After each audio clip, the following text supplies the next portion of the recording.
Now to our next story. You know, one cannot get tired of quoting the first German chancellor and political theorist Otto von Bismarck on politics. He said, let me quote him, "Politics is the art of the attainable, the art of the possible," end quote.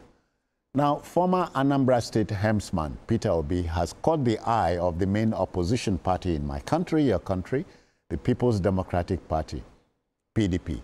Obi had quit ABGA, remember, and PDP before now. He became the presidential flag bearer for the Labour Party in 2023. Today, a founding member of the PDP, Professor Gana, has let it be known that the party is holding discussions with Peter Obi ahead of the 2027 general election. Would Peter Obi return home? We are waiting for what happens next. Yes. If Peter Obi decides to go back to PDP, it's a strong platform. PDP, despite the problems that they are having, it's a strong platform. But I don't think he should do that. Because one, if he goes back to PDP, there is no guarantee. Mayor, you are humoring me. There is no. You know he's watching you. I know. That's what I'm saying. You should not do that. Because there is no guarantee that he's even going to get a ticket in PDP. That is number one. And yes, because there's no guarantee that he will get a ticket. Because there are some tendencies within the PDP now who are in control of the decisions within the party. Yeah. And it will be difficult for him to come back and win the primaries, except they're not going to do the primary. If they decide that they are going to do primary, I can't see him winning the primary to be the candidate of the party. But PDP is a stronger platform than Labour Party, where he's currently is. And it's been trying to associate with the so-called coalition in ADC, which again, I don't see him getting anything there because Atiku seems to have locked down ADC.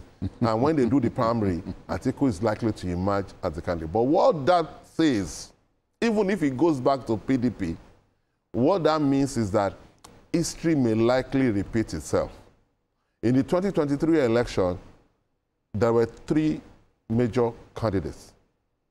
And because of that, the President Tinubu emerged because the 2 other people were able to reduce their votes, Obi in Labour from PDP, what could have been a PDP vote. And I see that happening again. Because whether in PDP or whether in Labour, Obi is not going to contest under ADC. So Obi is going to run on another platform, either Labour or PDP, if PDP decides to hand over their ticket to him. And then you will still have Atiku that is going to run in ADC. Hand over the ticket to the south.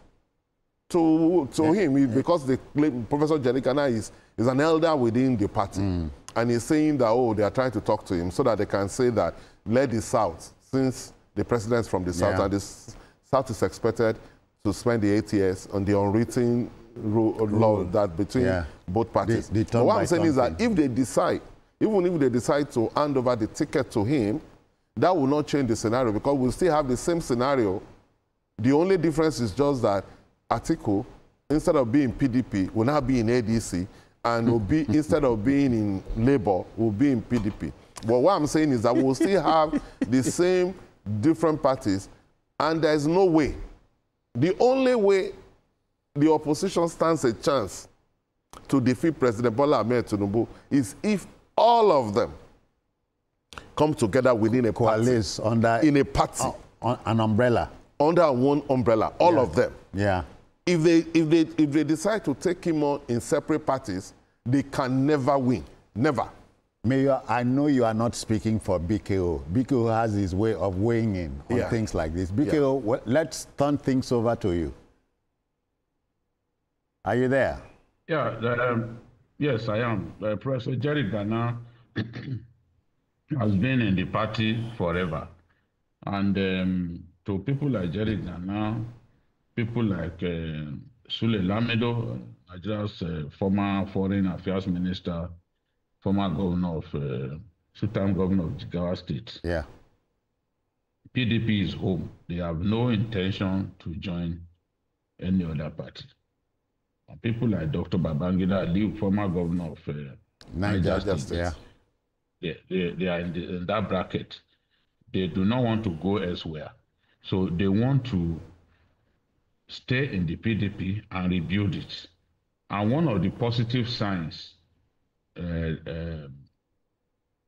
emerged in the course of last week when they finally agreed on the convention for the party, and that the convention has been fixed for November 15 and 16 in Ibadan. Before now, to even have a NEC, to agree on a date for a NEC meeting, it took PDP forever. Months they could not agree on a NEC meeting. But you can see they've now agreed on a convention.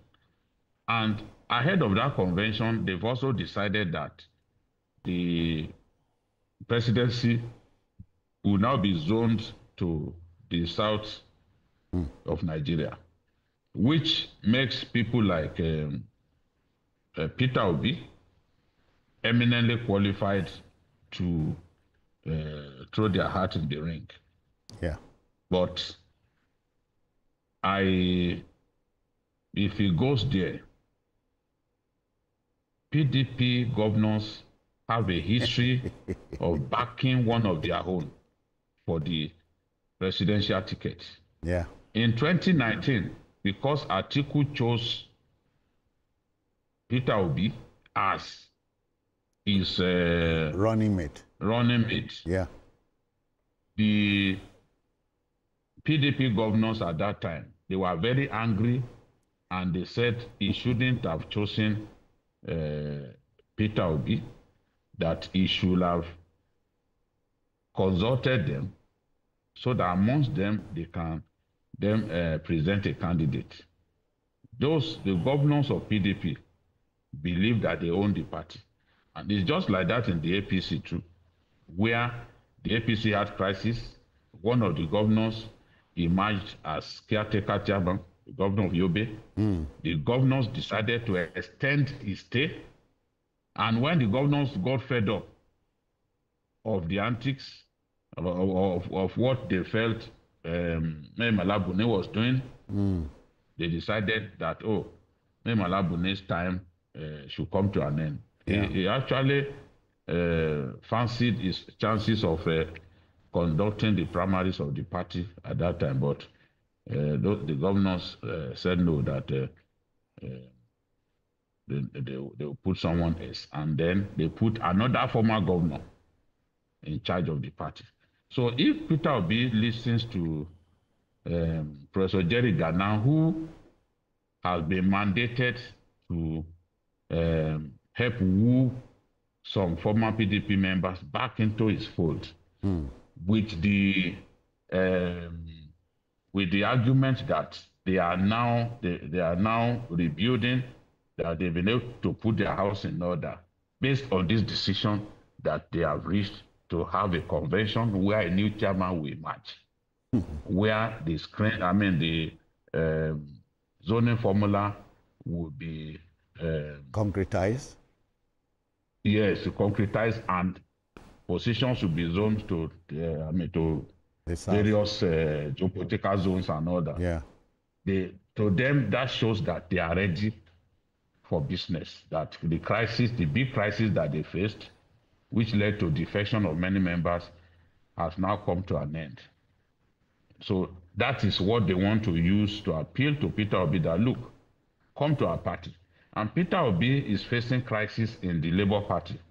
Whether he likes it or not, he's not sure of how the courts will resolve the lingering contest between his own faction, where Governor Oti also belongs, and the Abure faction. Nobody can say with finality that this is how it will end. So the PDP are trying to tell him that, look, since nobody knows how the crisis will end, come to our place. We are going to give you the ticket. The ticket has been zoned the south, so come. But he should know in his heart that the governors would rather back one of them the same way they did in 2019 when they rejected Peter Obi.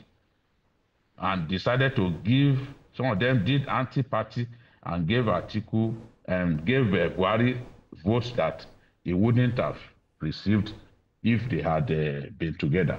So they are not likely to support him this time because they would rather support maybe a Makinde. This contest for the soul of PDP is between Makinde and Wike. Makinde, by successfully convincing stakeholders in the party to allow the convention to hold in Ibadan, has gained a kind of hedge in this whole battle for the soul of the PDP. Yeah. And if at the end of the convention, which will produce a new chairman, if tendencies loyal to Makinde succeed in producing the chairman and some critical members of the ESCO and NWC, it then means that it could help Makinde to become the standard bearer of the party in May 2026. Okay. Yes, okay. 2026, yeah. when they will have an a convention that will produce the candidate presidential election. Yes. Yeah. So I believe that Makinde has a chance, and it's been speculated that Makinde will have Bala as his deputy. That combination, there's no way Peter Obi can do anything against such a combination. And he's not even known to have won a primary election of this size. It's not known. He has not got the resources to counter those governors. So if he goes there, it's best for him to remain where he will simply be given the ticket without sweating. Thank you, BKO. You know, Mayor, I will agree with Otto von Bismarck. He said politics is not an exact science. But sociologists have told you and I that politics is a behavioral science. Yeah, because in politics, okay, you can project, you can plan, and because it's about interest. What is important in politics is about interest, and that is why it's going to be very interesting in 2027. Right now, there are two tendencies within PDP right now: the Wike faction and the governors faction. Okay. And I think the governors faction is the most powerful faction within the party. Yeah. So for somebody to come, and you see, elders like Jerry Gana, all right, may want to do things, but they don't have the power to impose somebody. All right, Mayor, thank you. So, you know, politicians, you agree, will keep you and I